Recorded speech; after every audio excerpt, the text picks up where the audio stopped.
Hello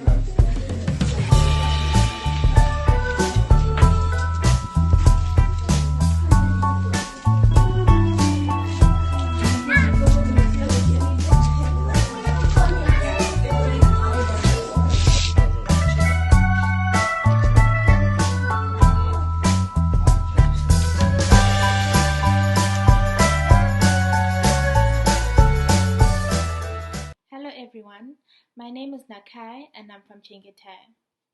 Chengetai is a group of young individuals who are motivated to help young girls from Zimbabwe who struggle to obtain sanitary wear during that time of the month. Our motto is Chirere mangwana chigozo kurerawo, which in English translates to nurture a child and tomorrow shall nurture a nation. Unfortunately, due to the COVID-19 pandemic, we were unable to do our in-person outreaches, so we decided to pick the next best alternative, which was to make this video. In this video, you will see a clear demonstration and guided steps on how to make the sanitary pad. This by no means says we will not continue to do our teaching, fix any problems, mistakes, or answer any questions. As we know, this approach is not only about the sanitary pad, but also about the young girls that we work with, the women, as well as developing a bond within our society.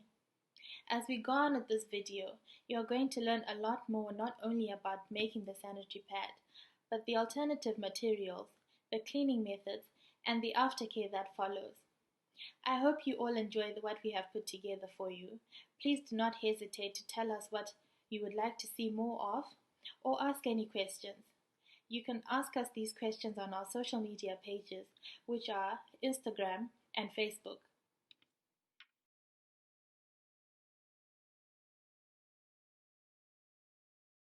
Hi everyone, so I'm sure as you've been watching the video, you know what we're about, and today we're going to be learning how to make the sanitary pad. So this is what the pad is made of. There are two parts to it. There's the toweling and then there's the butterfly, because it looks a little bit like a butterfly. Okay, so what happens is the toweling that we come out with goes into the butterfly, there are pockets here, and then it pins around the underwear at the back. This little pin here, and it goes into there. And that is your sanitary pad, and this side faces up when you wear it. Here we go, like that. Okay, so this is a list of what you'll need. 2 A4 sheets of paper or a quarter of an A1, which is a lot cheaper when you're working with a large number of people. A pen or a pencil, but a pencil is advisable so that you can rub out any mistakes. And a rubber. Scissors. Sewing pins, which are actually optional, and we'll see why as we go along with the video. Needles. I use the needles for sewing and as sewing pins because I had so many of them. You need the thread, the fleece material, which is this dark material here, your toweling, which is this skyish blue material here, and the fasteners, which are these ones over here. And I have this yellow highlighter here because this is what I use to cut up the material because it's quite dark, so it would be easier to see when I was cutting it up. And the measurements that we used here were 40 by 55 centimeters, so that you can produce 2 butterflies on that material, and then you can produce 7 inners when you cut up the toweling. So yes, so we'll move on from here. With the fleece and the toweling, just make sure that it's double layers, because as you see when we carry on with the video, you'll be working with the material, and with the toweling, if you have toweling with one layer, one side that's fluffy and the other that is not as fluffy, always turn the fluffy side in so that when you fold it outwards, it's a lot nicer to look at the fluffy side rather than the hard side. And yes, always have 2 layers. So I suggest when you buy your material, just get them to fold it in half so you don't forget, and so that the pieces match pretty well together. The first step is getting out the pen, pencil, ruler, rubber, and the 2 A4 sheets of paper and a set of scissors. So the first thing that we're going to do is make the stencil, where as you can see there's the part for the butterfly, the toweling and the pocket. The butterfly and the pocket will be made of fleece and the toweling will be made of toweling. So the first thing that we're going to look at is the butterfly. As you can see, there are two wings here, this one and that one, and the dimensions are 6 centimeters for the width, and the height is actually 8 centimeters. And the pocket sides, that one and this one, have dimensions of 8 centimeters by 8 centimeters. Okay, so the next sheet of A4 will be used for the toweling and the pocket. And remember that the toweling and the pocket go on different material. With the toweling going on the toweling and the pocket going on the fleece. So the dimensions for the toweling are 8 centimeters by 24 and 8 by 8 for the pocket. So we'll cut both the butterfly and these ones out and we'll move on to the next step. Right now we've cut up the templates that we had before, and this is what they look like.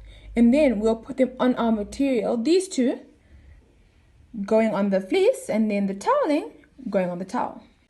So here we have the butterfly and the pocket that are on the fleece material. And as you can see here, we've used the needle as a pin. And then here we've used like a stitch that came from above, under the material and back up and back round again to hold it down, which will be useful if you have a large number of people. And I've done the same here on the pocket.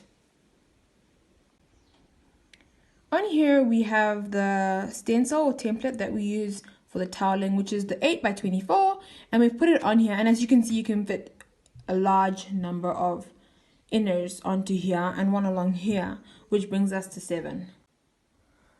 So after having cut up the material around the stencil or the trace, this is what you come up with: your butterfly, pocket and the toweling. Now the next thing, we'll need our needle and our thread, and we will tack, which are the temporary stitches. Now we're finally sewing, so I'm going to have my needle, my thread, and I'm going to start off with the butterfly. But you can start off with any of them really, it doesn't make much of a difference. So I'm going to start off by tacking in any one of the corners of the butterfly, and I'm going to go into the corner and come out maybe about 1.5 centimeters, because these are temporary stitches, so we'll eventually remove them. And so I go in one corner about 1.5 centimeters after I come back out, and then I go back to the first hole that I was in, and then I come out further than the second hole. Here we go. And then I just continue with these stitches. They're also called running stitches because you just go and go and go and go. So here I just go in and out all the way round until I get to the other end. And this is what my stitch will look like eventually. That's a little bit squonk. But I'll do the same for the toweling, but I won't do that for the pockets. The pockets for now, we just leave them. And then the end result of our tacking will be like this. We have gone all the way round. And so for the toweling, I have chosen a darker colored thread, which is black in this case, just so that it's different and so that I can see what I've done. And then we'll go on to the next thing, which is the permanent stitches. So the next thing that we are going to do is the permanent stitches on the toweling and the butterfly. So we can use, it's called a back stitch, that you'll see the image that will be put up, and you use it to go around. You start in any corner. I'm going to start in this corner, and I'm going to go around all the way, and I'm going to leave a space. When I get to the end, I'm going to leave one edge, be it this one or that one, and considering where I'm starting from, I will leave this side, which we will need, this side, which we will need when we're now turning our pad the other way around. We'll do the same for the toweling, whereby we will stitch all the way around here and up there using the permanent stitch and leave this space here, which you will need to turn it the other way around again. So right now I'm doing my final stitch. I've gone all the way around and I have just left this edge, and I'm going to just grab my scissors. There we go. cut off thread, and then I'm going to remove the tacking stitches, which is why the color, as I said, should be a bit different, because they were just to hold the material together really. And cut one edge, and then I'm going to go back to my needle. If you have a pin, you can use it to remove the white thread.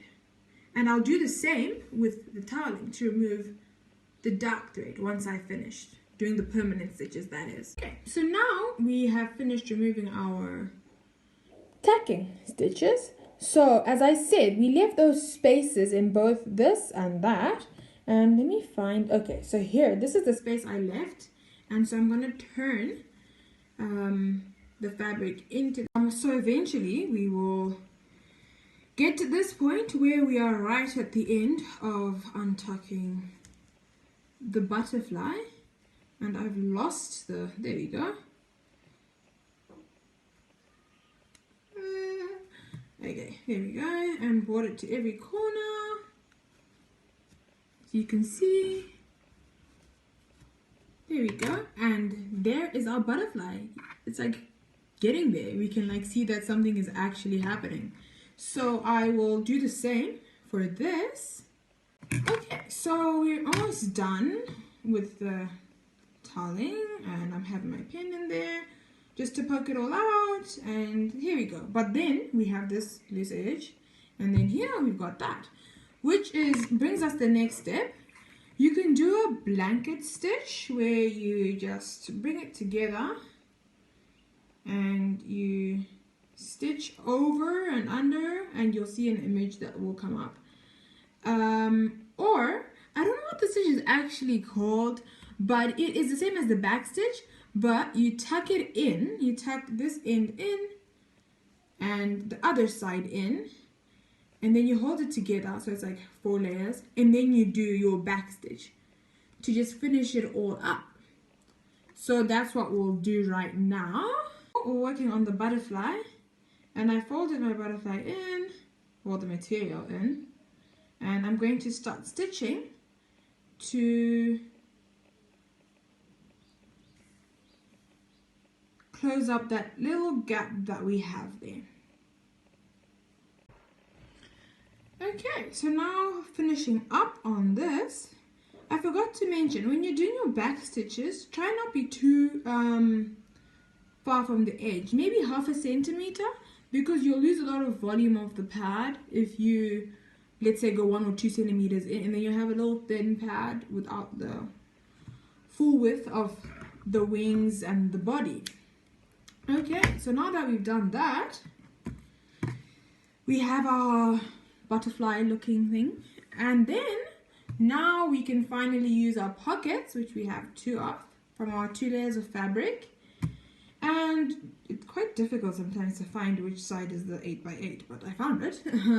So what we will now do is tack the pocket onto the 8x8 side. With the pocket, we grab it and we put it on the, as I said, 8x8 side. And then we tack it as we did the other tacking stitches. I like to go on this side so that I can actually see what's going on the side that I've done, which is here, because the pocket will be bigger, because remember you've sewn and tucked. Okay, so now I finished tacking my pockets on to the 8 centimeter by 8 centimeter side. I will now do a row of permanent stitches here, and then turn my pockets the other way around. I've done one side where I've put my permanent stitches, and then I'm just going to do as I did with the other tacking stitches. Cut one, and then use my needle to remove the others.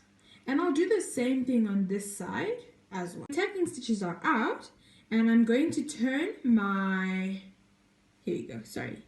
My tacking stitches are out, and then I'm going to turn it the other way around, or turn it inside out, and then there is your pocket. You see? This is actually quite a good fit. The others that I've done, I've always had a little bit of material left at the bottom, and you can actually I just snip it if I feel like it's too long. Or you can fold it in like that and stitch it. Fold it like that and stitch it to have a neater finish. And yeah, and then the next thing would be putting on our fasteners, and then we're done. Okay, so now we're gonna put our fasteners on, and they come in sets like this, but you can actually also use Velcro for this step. I actually heard about this recently, and it works pretty well. Yeah, so it comes, just unpin it, and it fits like this. And then what we do, make sure it goes on the right side. I've done it like 500 times where I put it on the wrong side. So one will go on, so this is our pocket side. So this side will be up, yeah? So one will go, we want to make sure we're folding it like that, yeah? So you'll put one side on the outer of the pocket and then the other on the inner. So it will go like that. I'll demonstrate just now when the material is flat on the table. But yeah, no, it just experiment with. I just figured it out because I didn't understand the instructions that were in the instruction book. So, yeah. Okay, so here's our pad, well, our butterfly, and then the pocket is on this other side, right? So we want to make sure it clips under the underwear, which will fit into here, right? So we'll bring this here, and this end fits into here.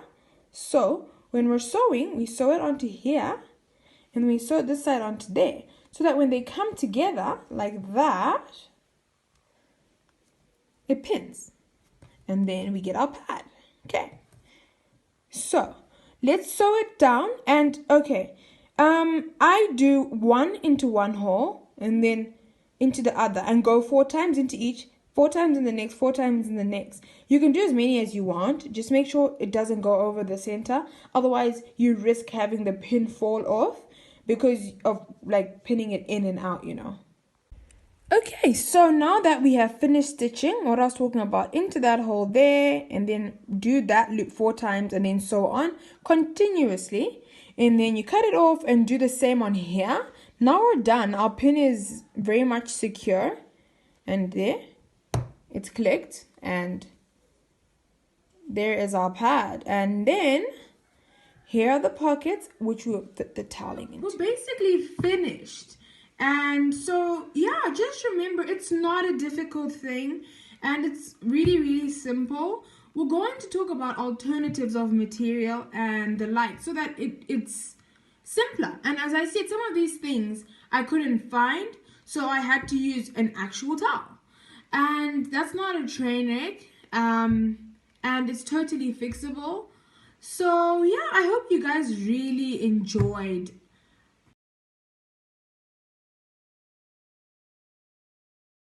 Now that we've finished making the reusable sanitary pads, we're going to learn how to clean them. So the first thing that you want to do is move around with a wet bag or any kind of bag that you can keep them in until you get home. But if you're at home, you can actually just put them into a tub or bucket or sink with cold water in it. This is to avoid stains. So what you will need for this is you'll need vinegar and you'll need bicarbonate of soda. Please remember that these are reusable. So if you at any point have a vaginal tract infection or anything of the sort, remember that you'll need to bleach the pad before you use it again. You just use regular bleach and you soak it for 30 minutes and you wash it. And once the sanitizing process is finished, you can use your pads again. So as you can see here, we have separated our toweling and our butterfly, and we have soaked it for as long as we need until we get the chance to wash it. And the next thing we're going to do is we're going to wash it using the bicarbonate of soda for stain removal and then the vinegar to soften the fabric after. So we're going to start off with the butterfly, and I'm going to put a bit of bicarb on it for stain removal. And then I'm just going to rub it all over the butterfly like so, and rub the fabric on the other side, because what we want to avoid is rubbing it with something else like a brush, because it'll cause it to wear and tear. And I'll do the same for the toweling. And if I feel like my stains have not come off well enough, I'm going to put it in the sun so that it like kind of bleaches the staining so that it comes out, and then I will do the next thing. Okay, so now my pad has been soaked in the bicarb for about 10 minutes, or I've put it in the sun. Gonna take a bit of vinegar, do the same,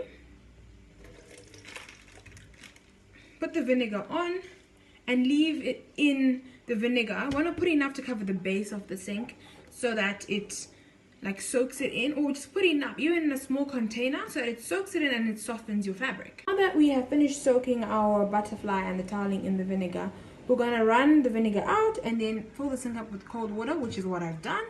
And then I'm just gonna wring it like anything else and hang it up to dry. And we're done cleaning the sanitary pad. If you have any questions, you're more than welcome to ask. Some people like to put a bit of lemon for that citrusy smell, which is also perfect. And lemon is also good at bleaching and removal of stains, so that's an added advantage.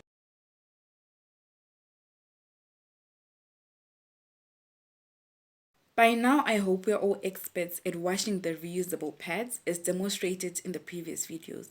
But I would just like to emphasize that we need to make sure that we properly sun dry these pads before we use them to avoid infections. So I'll talk a bit more about hygiene. Before the first time we use these pads, we encourage that you wash them to increase the absorbance of the material. During menstruation, we encourage that you bath at least twice a day, and we encourage that you use warm water to clean the vaginal area and discourage the use of soaps or vaginal washes that might actually cause irritation. We encourage that you change your pad frequently, especially those with a heavier flow, to avoid overflow and infections. When wearing underwear, we encourage that you wear something comfortable, not too tight, and that has comfortable material as well, because tight underwear can actually encourage infections in the vaginal area. When you're away from home and you need to change your reusable pad, we encourage that you carry a plastic bag where you might put the used pads that you can wash later at home. These reusable pads can actually last for at least 5 years or more if you have 10 of them and use them properly, especially when you're washing them. So we encourage that you wash, and make sure that you wash properly. Remember, bicarb and vinegar. Not only that, but also wash the vaginal area properly.